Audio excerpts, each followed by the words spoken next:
এইখানে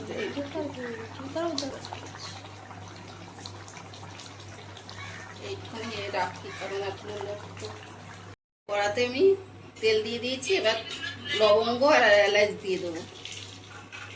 আজকে আমি চিকেনের পাতলা ঝোল করবো। দুটো তেজপাতা, এটা আমি ম্যারিনেট করে রেখেছিলাম। এবার চিকেনটা আমি দিয়ে দেবো।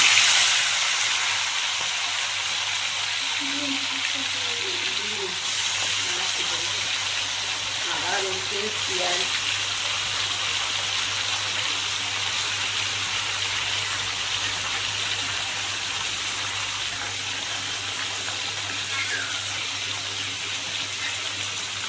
আলাদা করে ভাজলাম না, পেঁয়াজটা একসাথে কষাতে কষাতেই পেঁয়াজটা গলে যাবে।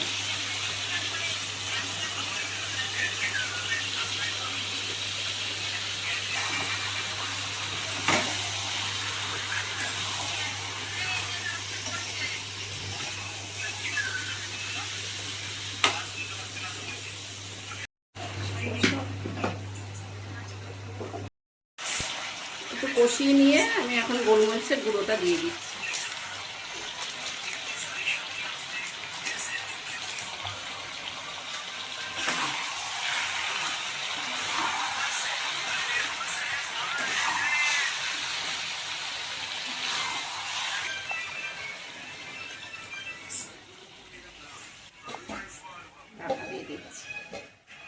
নুনটা দিয়ে দিচ্ছি। আমি নুনটা প্রথমে দেই না, নুনটা দিলে জল বেরোয়। কষিয়ে নিয়ে তারপরে নুনটা দিই। জল যেটা বেরোবে কষিয়ে তারপরে জল দেবো।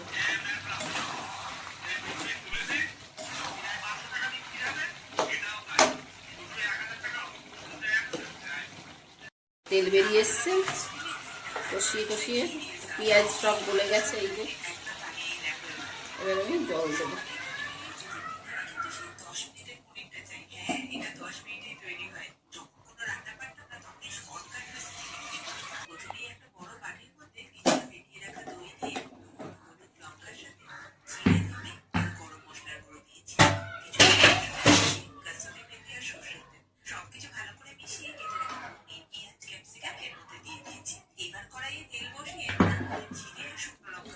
ঢেকে দেবো।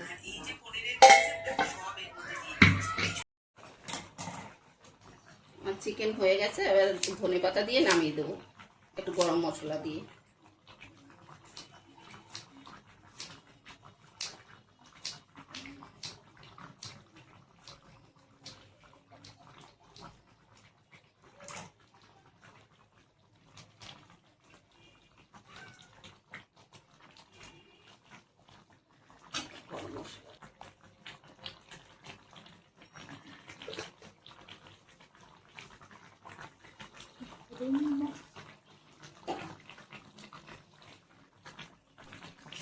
হয়ে গেছে, আমি নামিয়ে নিলাম।